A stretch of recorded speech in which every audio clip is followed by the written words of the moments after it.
ফ্রান্সের বিখ্যাত surgeon doctor Morris Bucaille. Doctor Morris Bucaille ছিলেন মমি স্পেশালিস্ট, ফ্রান্সের বিখ্যাত সার্জন। 1980 সালে মক্কা শহরে একটা এডুকেশন কনফারেন্স হয়েছিল। সেখানে কনফারেন্সে যোগদান করে আরব অনেক শায়েখদের সাথে তিনি পরিচিত হয়েছেন। সেখানে তিনি শুনেছেন আরব শায়েখরা চ্যালেঞ্জ করে বলেছে কোরআনে কোনো ভুল নাই। আল্লাহ চ্যালেঞ্জ দিয়েছে, পারলে ভুল বের করে দেখাও। মরিস বুকাইলি কনফারেন্স শেষে ফ্রান্সে এসে বলে, কি বলে, পৃথিবীর সব বইয়ে ভুল আছে, আমার বাইবেলের ভিতরেও কত গোজামিল, আর কোরআনের ভিতরে বুঝি ভুল নাই। আমি ফ্রান্সের বিখ্যাত সার্জন ডক্টর মরিস বুকাইলি কোরআনের ভুল ধরে ছাড়ব। কিন্তু ভুল ধরার জন্য খুলে দেখে কোরআন আরবি ভাষায় লেখা। কোন ভাষায়? কথা বলেন, আরো জোরে বলেন। আরবি ভাষায়। সে তো আরবি বুঝে না। ফোন করলো সৌদি আরবের এক প্রফেসরকে যে আমি প্রত্যেক সামারে 2 মাসের ছুটি পাই, প্রতি বছর আমি 2 মাস এসে আরবি শিখতে চাই। সৌদি শায়েখ ভাবছে কোরআন বোঝার জন্য, আসলে বোঝার জন্য না। শিখতে চায় কেন? জোরে বলেন। ভুল ধরার জন্য। 5 বছর সে সৌদি আরবে এসে তার ছুটির সময়টা সে সৌদি আরবে কাটিয়ে 5 বছরে আরবি ভাষা শিখেছে। হেদায়েতের জন্য নয়, ভুল ধরার জন্য। 5 বছর শেষ। এবার সে কোরআন খুলে দেখে বিসমিল্লাহির রহমানির রহিম থেকে সূরা নাস পর্যন্ত যাই পড়ে তাই বুঝে, এমন আরবি শিখছে। কিন্তু যতই পড়ে অবাক হয়, যতই পড়ে পাগল হয়ে যায়। সে বলে সাগর জলের কথা, মহাকাশের কথা, পাহাড়ের কথা, মরুভূমির কথা, এমব্রয়োলজির কথা, অ্যাস্ট্রোলজি, কসমোলজি, বুটানি, হিউম্যান অ্যানাটমির কথা, কোনো কথাই তো কোরআনে আল্লাহ বাকি রাখে নাই। কোন তথ্য উপাত্তের দিক থেকে আল্লাহর কোরআনে ডক্টর মরিস বুকাইলি একটা ভুলও খুঁজে পায় নাই। কোন সুবহানাল্লাহ। সে কনভার্টেড মুসলিম হয়েছে, কালিমা পড়ে মুসলমান হয়ে নিজের নাম রেখে দিয়েছে সুলাইমান। সুবহানাল্লাহ পড়েন। এজন্য কোরআনের সাথে যারাই লাগে সম্মান বাড়ায় দেয় কে? জোরে বলেন কে? কোরআনের সাথে চেয়ার লাগালে চেয়ারের মর্যাদা বাড়ায় কে? কোরআনের সাথে টেবিল লাগলে টেবিলের মর্যাদা বাড়ায় কে? কোরআনের সাথে কাপড় লাগলে কাপড়ের মর্যাদা বাড়ায় কে? তো কোরআনের সাথে যদি আশরাফুল মাখলুকাত লাগে তাদের মর্যাদা কি বাড়ে না? ইউনাইটেড স্টেটস অফ আমেরিকাতে একটা কনফারেন্স হয়েছিল। ওই কনফারেন্সটা হচ্ছে পৃথিবীর যত ধর্মগ্রন্থ আছে সবগুলো ধর্মগ্রন্থের 10 মিনিটের আবৃত্তি শোনানো হবে। কয় মিনিট? চিল্লায় বলেন। ওখানে গিয়েছে শ্রীমত ভগবত গীতা, গিয়েছে বাইবেল, ত্রিপিটক, দশাতীর, বেদ, পুরাণ, রামায়ণ, দীঘানিকায়া, ইয়াহভিস্ট, সেকারডেটাল, Talmud, Torah, Old Testament, New Testament, Zend Avesta এবং আল্লাহর কোরআনও। কোন সুবহানাল্লাহ। চীনের প্রাচীন ধর্ম কনফুসিয়াসের পাণ্ডুলিপি গিয়েছে। যারা আগুনকে পূজা করে, অগ্নি উপাসক, আগুন দেখলে নমস্তে নমস্তে গায়, তারাও গিয়েছে। 10 মিনিট করে সময়। এই কনফারেন্সের উদ্দেশ্য হচ্ছে এইটা চেক করা, in order to check which book, which recitation of the holy book is the most excellent recitation ever. কোন বইয়ের আবৃত্তিটা বেশি সুন্দর লাগে। 10 মিনিট করে সময়। সব ধর্মের ধর্মীয় কিতাবের শায়েকরা, গুরুরা, ধর্মনানকরা আর ফাদাররা আর কারীরা বসেছে। বিচারকের সামনে 2টা বাটন, একটা গ্রিন বাটন, একটা রেড বাটন, একটা সবুজ বাতি, একটা লাল বাতি। আবৃত্তির সময় 10 মিনিট। চিল্লায় বলেন কয় মিনিট? 10 মিনিট। সবুজ বাতিতে চাপ দিলে আবৃত্তি শুরু, রেড বাটনে চাপলে আবৃত্তি শেষ। প্রথমে ডাকা হয়েছে শ্রীমত ভগবত গীতা। 10 মিনিটের জন্য যে পড়তে শুরু করেছে, ওম নমো ভগবতি বাসুদেবায়। 10 মিনিট পড়েছে। পড়ার পরে বিচারক রেড বাটনে প্রেস করেছে, সময় শেষ, নেমে গিয়েছে। এরপরে ডাকা হয়েছে ত্রিপিটক, বিনয় পিটক, শাম পিটক, অভিধর্ম পিটক মিলে 3টা পিটক। এটা বৌদ্ধ ভাইদের কিতাব। এরা বলে ওম শান্তি, ওম শান্তি। আসলে মিয়ানমারে ওরা যা করছে ওদের বলা দরকার ওম অশান্তি, ওম অশান্তি। ওরা বুদ্ধাং শরণং গচ্ছামি, ধাম্মাং শরণং গচ্ছামি পড়তে পড়তে 10 মিনিট শেষ, চলে গেল।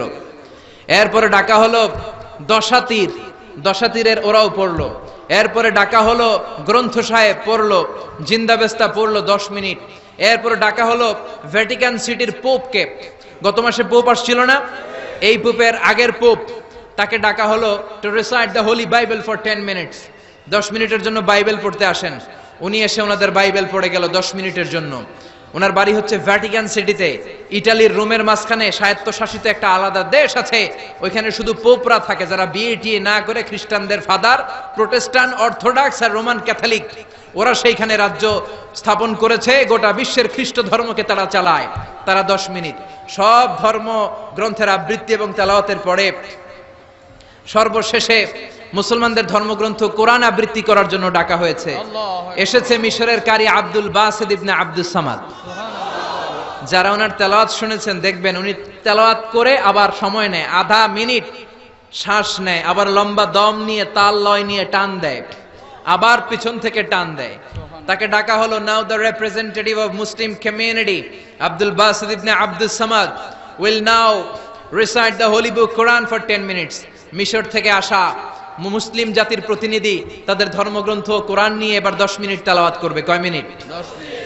উনি দাড়ি রাখেন না, ক্লিন শেভ, পাতলা একটা চাদর আর জুব্বা পরে চলে এসেছে মাইকের সামনে, এসে আউযু বিল্লাহি মিনাশ শাইতানির রাজিম বলে টান দিয়েছে। সুবহানাল্লাহ।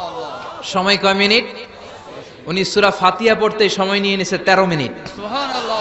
শ্রীমত ভগবত গীতাওয়ালারা হাততালি দেয়, সময় শেষ, কোরআন গেছে।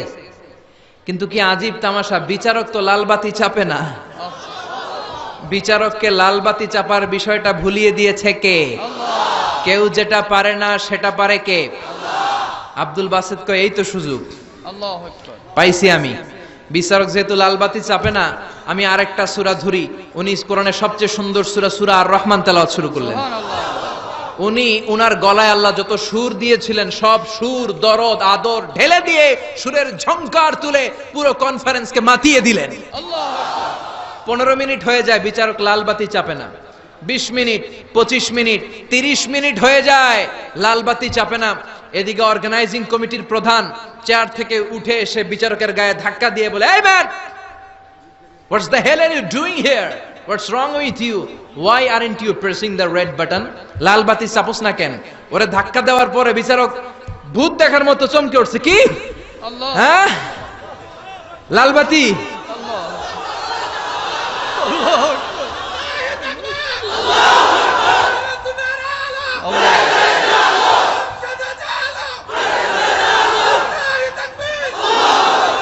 অর্গানাইজিং কমিটির চেয়ারম্যান যখন ধাক্কা দিছে, why aren't you pressing the red button? তুমি লাল বাতি চাপো না কেন?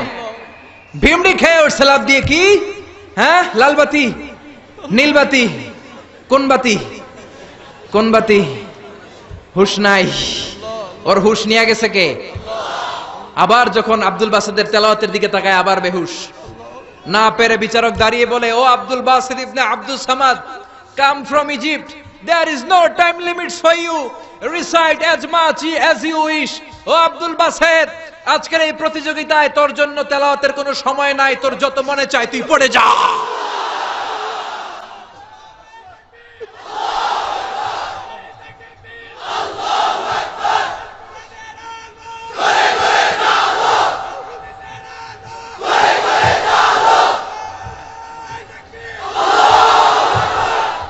চল্লিশ মিনিট সময় ধরে গোটা মুসলিম বিশ্বের অহংকার, মিশরের সবচেয়ে বড় কারি আব্দুল বাসিত ইবনে আব্দুল সামাদ গলার সব দরদার সুর উজাড় করে কনফারেন্স রুমে সূরা আর রহমান তেলাওয়াত করলেন। কনফারেন্স শেষ হলো, ওই বিচারকের বিরুদ্ধে মামলা হলো 3টা। কয়টা? যেহেতু আন্তর্জাতিক কম্পিটিশন, আন্তর্জাতিক আদালতে মামলা, সুইজারল্যান্ডের দি হেগে মামলা। হ্যান্ডকাফ পরিয়ে বিচারককে নেওয়া হয়েছে। মাননীয় আদালত বলে, why made you partiality between the books? You have given to Bible 10 minutes. You have given to Srimata Bhagavata Gita 10 minutes. You have given to Tripitaka 10 minutes. Why have you given extra 30 minutes for Quran? সব ধর্মগ্রন্থরে 10 minute দেওয়ার কথা, বাইবেলরে দিলি 10, শ্রীমত ভগবত গীতারে দিলি 10, ত্রিপিটকরে 10, কোরআনরে অতিরিক্ত 30 minute, মানে আগের 10 আর 30 minute 40 minute দিলি কেন? বিচারক বলে, Honorable Judge, I have a humble question to you. মাননীয় আদালত, আমার একটা বিনয়ের প্রশ্ন আছে। আদালত তো টাসকি খেয়ে গেছে, কিরে আমার এবার প্রশ্ন করে কেন? বিচারক বলে, আমার প্রশ্ন হচ্ছে, বিচারক তো আমি নিজে হই নাই, জাজ তো আমারে আপনারাই বানাইছেন। আমি তো ওদেরকে 10 মিনিট দিছি, ঠিক কি না? আমি তো বাইবেলরে 10 মিনিট দিয়েছি। এর কারণ, যখন বাইবেল পড়তে এসেছে আমার হুশ আছে, আমার সময়ের জ্ঞান আছে, আমি সময়ের টাইম ধরে বসে আছি, আমার হিতাহিত জ্ঞান আছে, আমার নার্ভাস সিস্টেম ওকে। 10 মিনিট শেষ, আমি রেড বাটনে চেপেছি, উনি নেমে গিয়েছে, বাইবেলকে ডেকেছি, বাইবেল শেষ, শ্রীমত ভগবত গীতাকে ডেকেছি, গীতা শেষ, ত্রিপিটককে ডেকেছি, কিন্তু এই মিশরের কারি আব্দুল বাসেত জুব্বা একটা পরে কোরআনটা হাতে নিয়ে মাইকের সামনে এসে কি যে বলে একটা টান দিল, ওই টান দেওয়ার সাথে সাথে আর আমার হুঁশ নাই। আমি কি সাগরের উপর, নাকি মহাশূন্যে, নাকি জমিনের অতল গহ্বরে? আমি কোথায় বসে আছি, আমি কোথায় দাঁড়িয়ে আছি, আমি নিজেই জানি না। আমার সময়ের কোনো জ্ঞান নাই, আমার হিতাহিত বুদ্ধি নাই, আমার নার্ভাস সিস্টেম ফল ডাউন করেছে, আমার শরীরে ভাইব্রেশন শুরু হয়েছে, কাঁপুনি শুরু হয়েছে।